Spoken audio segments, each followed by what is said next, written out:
address. Now, Fiona Looney is World Vision Ireland ambassador, and Cófra is World Vision Ireland's new campaign initiated by Fiona Looney. It's in response to her recent trip to meet her sponsored child in Uganda, and she joins us now on the KCLR Daily to tell us that story. Fiona, great to have you with us. Hi, Brian. How are you? First of all, tell me about your connection with World Vision Ireland and, going on this trip to meet your sponsored child in Uganda. Yeah, so I've been sponsoring children with World Vision Ireland for about little over 20 years now. And last year, they gave me the opportunity to meet my current sponsored child, who is an absolutely gorgeous boy called John in Uganda. And obviously, I jumped at the chance to go over. I'd never been to Africa. I was doing kind of the bare minimum of sort of making sure that there was enough money to cover a €25 direct debit, but kind of not being very involved. And I went over, and it was brilliant. I met his family. We were welcomed into his village. Literally, we were the first white people who've ever been in that village. So it was amazing. It was really, really an extraordinary experience. But as part of that visit, I was brought to a couple of schools in the region, and to say that I got a culture shock is putting it mildly. And what actually happened was, you go to the schools, and obviously you're in Africa, so a lot of the stuff is outdoors, and these gorgeous kids in these like really colourful, vibrant school uniforms, and they're singing and dancing, and there's their special welcome songs. And then they brought me into their classrooms, and it was dreadful, Brian. I thought I can't put too fine a point on it. Yeah, it was interesting to me, Fiona, and this is sort of, you're getting towards one of the things that I wanted to ask you about. I mean, as a writer, as a columnist, as a playwright, I mean, I would have thought you'd be good at imagining circumstances. But was the circumstance that you find yourself in anything that you could have imagined? Absolutely not. And I suppose it was compounded by the fact that they were so proud of their schools, and rightly so, because my God, they are absolutely punching above their weight in terms of the funding that they have, the state funding, and then the additional funding from World Vision Ireland and other NGOs. But, it doesn't go near covering what they need. So they brought me, the first classroom I went into, they were so proud to say, this is our classroom. I looked around the room and I thought, you know what? In Ireland, you would think twice about putting livestock into a room like this.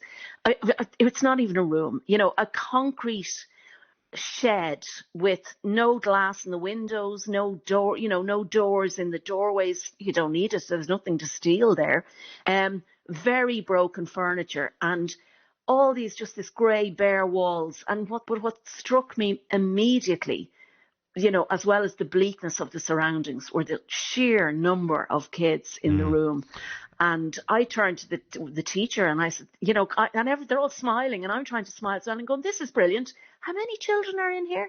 And there were 200 children in that class. Fiona, how did the context of the physical school building contrast to, you talked about how run down it was. I mean, you said you wouldn't even put animals in a room like that in this country. How did that sort of lack contrast to the want, the passion that these young people and their teachers, I suppose, have for education? Yeah, and it was extraordinary that they were so proud of it. But what they were proud of wasn't the building. What they were proud of was really themselves, and certainly in terms of the teachers and the teaching staff there doing amazing work. But as you say, the kids really want to learn. The kids that are in school, like, it can be really hard to keep kids in school in Africa, especially girls. And, like, one of the problems they have, for example, that we actually saw in action was when girls menstruate, they stop going to school because they don't have proper toilet blocks. So, they've no facilities. So actually, one of the things World Vision Ireland had done in one of the schools was they had put in a washroom for girls to try and keep girls in school. But the ones that are there, they just value learning so much. But what really struck me was that they'd nothing in their hands, they'd nothing on their desks. In most of the rooms, there was nothing on the walls. And that set me thinking, the bigger problems are obvious. I, as an individual, World Vision Ireland as a charity, Irish groups, we're not going to be able, we can't go into Uganda and say, you need to build more schools and you need to hire more teachers and you need to lower your pupil teacher ratio. Yeah. We don't have the authority, I suppose. We don't have the moral justification for doing it either, considering, exactly. The difference that the white man, excuse that sort of old language, has made on the continent of Africa. Yeah, absolutely. And there is an element of kind of the white savior that, you can't go in and go, oh, you're doing it wrong, do it the way we do, But when I saw the lack of resources, I thought, there is something that we can do that can make a tangible difference. So I kind of was thinking, my kids are finished school now, but I remember in their school, in their primary schools, and indeed in my own, and that's neither today nor yesterday, the whole thing about learning with your hands, and you probably remember this yourself, Brian, you don't realize if there's something in your hands when you're a kid, you're playing, you're not learning. So it's a great way to interact, with kind of, it enhances a learning experience and a learning environment. Well, we see that in terms of, when we get our young children going off to school in this country for the first time, they've got a pencil case that's stocked with all the colours and all the objects that they need. Absolutely. And they take such pride in that. Absolutely. And then they go into classrooms, and this is where the idea for the Cófra project really, came about. Kids in Ireland go in, and in every classroom in Ireland, there is a Cófra, there's a press, and it is chock full of learning support materials, art materials, paints, all these wonderful kind of connecting toys that it's very common, as you know now, for kids when they go to school to spend the first 20 minutes or the first half an hour of every school day playing. Yeah. And of course, they think it's playtime. Obviously, they're learning, but they're also surrounded then by the, wonderfully colourful learning assisted posters, the alphabet on the wall, all those kinds of things. And they don't have anything like that in these schools. And I just thought, if we could give these kids, if we could fundraise to provide these schools with those sort of resources, those, they're not hugely expensive things that we're trying to put into the classroom, but they would make all the difference to rooms that look very bleak, could look very beautiful and very colourful,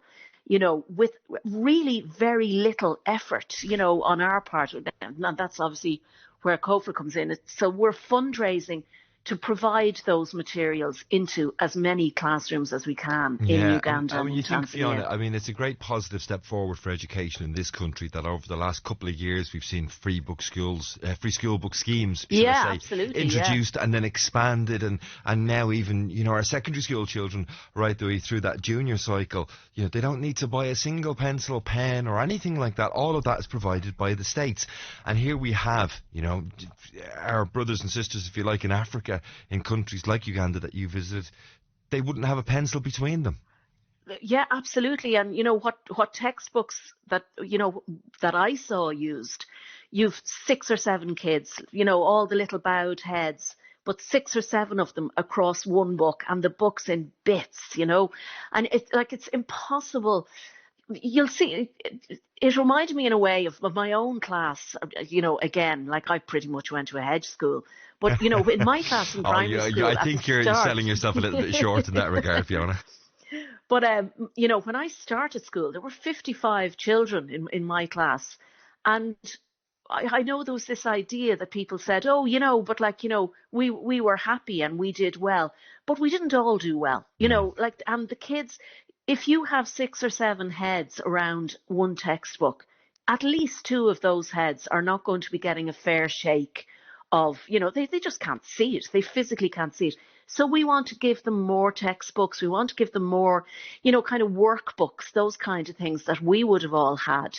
That really, as you say, I think the Irish education system has really moved towards recognising the value of what you're looking at, what you're touching in a learning experience. So we really want to give that to these children now. Well, Fiona, if you don't mind me being presumptuous enough to think that you've got another moment or a minute in your day, would you stay with us for a moment? I'd like to get this ad break and then take this ad break and then come back to you and actually ask you that very important question. What can we do to help? Great.